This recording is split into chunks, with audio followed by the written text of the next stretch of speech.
Welcome to our presentation of Srila Visvanatha Cakravarti Thakura's Madhurya Kadambini. This is part of our series of presentations, a Gaudiya perspective on spiritual revelation. We will begin here with the monsoon clouds of sweetness of the practice of pure unalloyed devotion as outlined in the Madhurya Kadambini by Srila Visvanatha Cakravarti Thakura. This book is a guidebook which takes a sadhaka by the hand and leads him to the kingdom of praying Bhakti. In this book, Visvanatha Cakravarti gives a detailed description of devotional stages in a very clear and simple manner. He vividly shows how each develops with the removal of unwanted elements like offenses, aparadhas, that create obstacles to one's progress.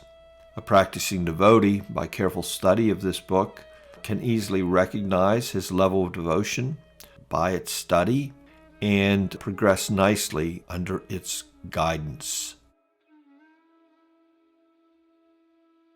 This presentation will be in different sections which correspond to the different topics that are covered by Visvanatha. In the first section, we will be discussing the Sadhus define Madhurya. So we're speaking of the title of the book, Madhurya Kadambini, and there's a very special spiritual ideal which is conveyed by Visvanatha in his use of the word Madhurya. So in order to fully comprehend this ideal, let us go to the definition of the word Madhurya as presented by various stalwarts in our devotional line. Let us first look to the statement of Srila Rupa Goswami from his Ujjvala Nilamani, where he says, the eternal beauty or charm of all of Sri Hari's activities and gestures. This is his definition of Madhurya. And we'll proceed on to Srila Jiva Goswami's mention of Madhurya in his defining of the term bhagavan in his Lagu Tosani commentary to the 10th canto of the Srimad Bhagavatam. There he says, the majesty is his incomparable, infinite, and natural lordship, and his Madhurya is his all-enchanting and natural form, pastimes, quality, and so forth. Krishnadas Kaviraj Goswami in his Sri Caitanya Charitamrita says the following: Madhurya is the quintessence or very life of the supreme absolute truth. So we know from the Taittiriya Upanishad that God is rasa personified, raso vai saha. And we can understand that all forms of the Supreme Lord are really non-different in principle. But when the Supreme disguises his divinity in a human-like form and displays pastimes as the son of Nanda Maharaj, he is at that time displaying an embodiment of Madhurya or extreme sweetness. And other than Vrajendra Nandan Sri Krishna, there's no form of Godhead that displays all of the different kinds of loving relation at once. And so he alone merits the epitaph of Akila Rasamrita Murti, the embodiment of all rasas in full. This comes out in the teachings of the 6 Goswamis, wherein they have identified 4 specific types of sweetness which are displayed by Lord Krishna in his Vraja Leela. First, his Leela Madhurya, the special sweetness of his pastimes, in Vraj. Vena Madhurya, the sweetness of his flute playing. Rupa Madhurya, the sweetness of that specific beautiful form displayed in Vraj. And Prema Madhurya, the sweetness he exhibits in his relationships with his devotees. These four kinds of sweetness we find manifest only in Vraj. We can also look to a conventional definition of Madhurya to understand the etymology of the word. The word Madhuri or Madhurya is commonly translated as mellifluousness, sweetness, loveliness, exquisite beauty, charm, and so on. When used in relation to Bhagavan Sri Krishna, it refers to the supremely delightful and intoxicating aspect of his intrinsic nature, which both includes and transcends his majesty, Aishvarya. Whereas Aishvarya inspires awe, reverence, and a sense of formality, Madhurya induces love and intimacy. Madhurya thus signifies the highest and most mysterious aesthetic quality of Krishna's innate being. There is no single word in English that adequately conveys this concept of Madhurya, but etymologically speaking, the word Madhurya is derived from madhu, which is honey, which is said to possess an intoxicating quality. Similarly, the English word mellifluousness is derived from the Latin mel, honey, and fluere, to flow, indicating that which has a smooth, rich flow, or that which is filled with an intoxicating sweetness. Hence, from the point of view of etymology, mellifluousness is closest in meaning to Madhurya.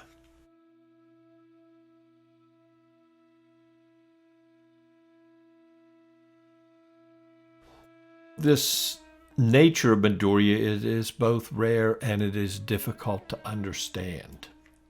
Sri Krishna, being personified Madhurya, manifested in the form of Sri Gauranga and accepted the mood, bhava, and splendor, kanti, of Sri Radha.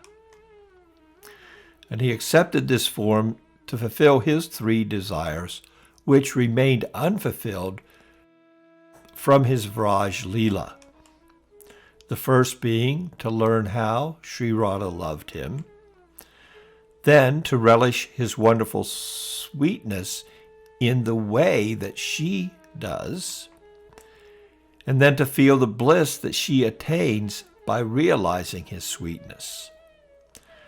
So Krishna relishes the sweetness of Vraj in his Gauranga form.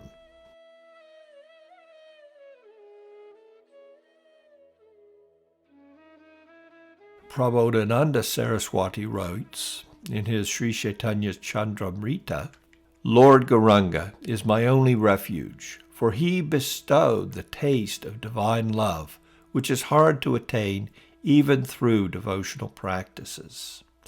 Like hearing, seeing, paying obeisances, or meditation, without judging who was deserving and who was not, without discriminating between friend or foe, without awaiting an auspicious moment, or without considering whether it should or should not be given. Now the attainment of such love once again depends on the efforts of devotional cultivation. Mahaprabhu's cloud bank of mercy still nourishes our devotional life, making it easy for the fruit of praying bhakti to grow and ripen. We'll now proceed to the beginning of Visvanatha Cakravarti Thakura's book. He begins with two Mangalacarana verses. So what is a Mangalacarana verse? This is explained in the Caitanya Mahaprabhu by Krishnadas Kaviraj Goswami. The invocation involves three processes: defining the objective, offering benedictions, and offering obeisances. The Vastu Nirdesh is the defining of the objective of a scripture being presented for the benefit of humanity. An Asirvad is a verse at the beginning of such a presentation which offers benedictions. And a Namaskar verse is one that offers obeisances.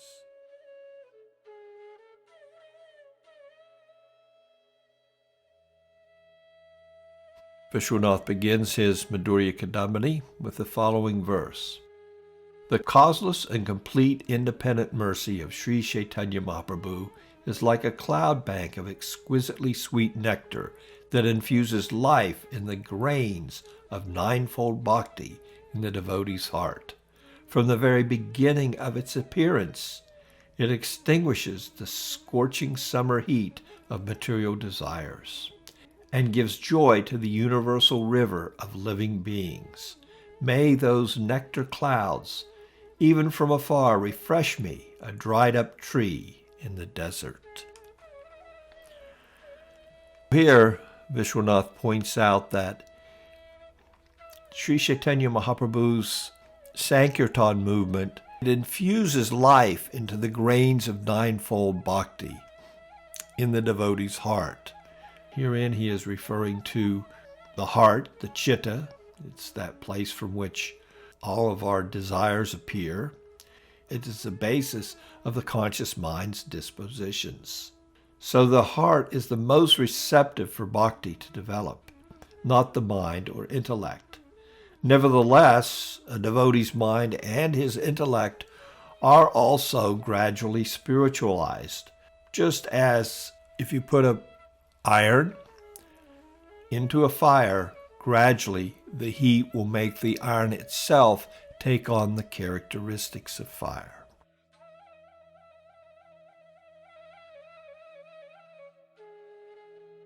Ninefold bhakti reaches perfection through Nam Sankirtan, and this is the special characteristics of Sri Caitanya Mahaprabhu's special dispensation. He instructs through the pen of Krishnadas Kaviraj in Caitanya Charitamrita, of all the devotional practices, the ninefold process is the best, for it has great potency to give one love for Krishna, and thus to bring one to Krishna. Of all devotional practices, however, the chanting of Krishna's names is supreme. By chanting the name without offense, one can easily attain the treasure of prema. Of course, here Sri Caitanya Mahaprabhu is referring to the ninefold process of devotional practice as given by Prahlad Maharaj from the Srimad Bhagavatam. Shravanam Kirtanam Vishnu, Smaranam Padasevanam, Archanam Vandanam Dashyam, Sakyam Atma Nivedanam.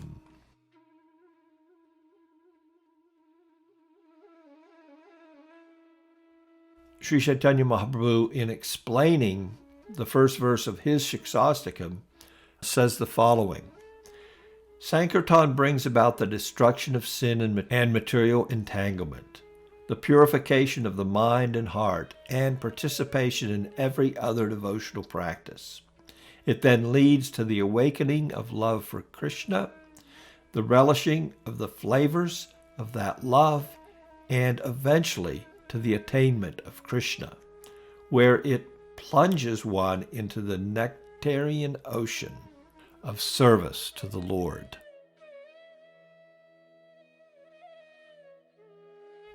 So Sankirtan brings participation in every other devotional practice. This is the special dispensation of the Hare Krishna movement as inaugurated by Sri Caitanya Mahaprabhu. In this age of Kali, none of the other devotional processes can lead to perfection and bestow prema without the help of Nam Sankirtan. Let us look back to the original verse again. From the very beginning of the appearance of devotion, there is a change in the heart of the sadhaka, the devotee.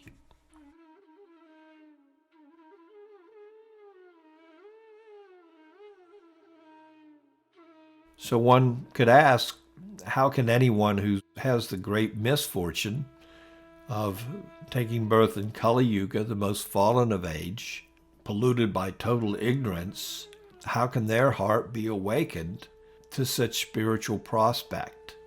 This brings us to this verse, which explains that even at the stage of sadhana, there is immediate appreciation and taste for spiritual practice. This verse is from the 11th canto of Srimad Bhagavatam. Devotion, direct experience of the Supreme Lord, and detachment from other things, these three occur simultaneously for one who has taken shelter of Krishna, in the same way that pleasure, fullness of the stomach, and relief from hunger are experienced simultaneously with each bite for a person engaged in eating. And Sri Visvanatha himself, in his commentary to this verse, points out that at the stage of sadhana, one achieves the result. So one thing is here, not only is the verse offering benediction to one who is participating in the cultivation of devotional service, but the author himself is making a prayer and seeking a specific benediction out of his own personal humility.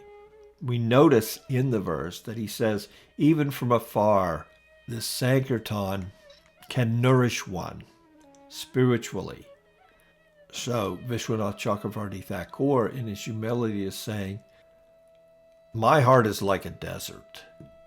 So even though there is a monsoon cloud of spiritual benediction available through engagement in devotional practice, please, even from afar, let some small amount of this torrential rain of devotional nectar that's coming through the benefit of Sri Chaitanya's gracious dispensation, even nourish me, who is situated far, far away in a desert-like situation. A couple important items to take away from this initial presentation on Sri Visvanatha Cakravarti Thakura's Madhurya Kadambini.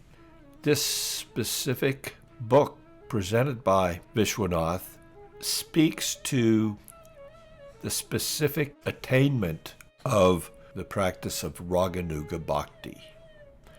And that is evident by the author's selection of the term Madhurya Kadambini, as evidenced by all the sadhus' quotes. This term Madhurya specifically refers to Swayam Bhagavan Sri Krishna's Leela as enacted with his most intimate associates in both the Prakat and Aprakat Leelas of Gokula and Goloka. Also of significance is the fact that there is the special benediction sought by the author in his initial Mangalacarana verse, taking shelter of the dispensation of Sri Caitanya Mahaprabhu's sankirtan movement, and his benediction, Golokare Premadan Harinam Sankirtan, that his Harinam provides special facility for entrance into raganuga bhakti, and that all of the limbs of bhakti are nurtured by that harinama sankirtan of Sri Caitanya Mahaprabhu. Thank you so much for taking your time to view this presentation, and I hope you will come back and continue with the rest of our discourse on Sri Visvanatha Cakravarti Thakura's Madhurya Kadambini. Hare Krishna.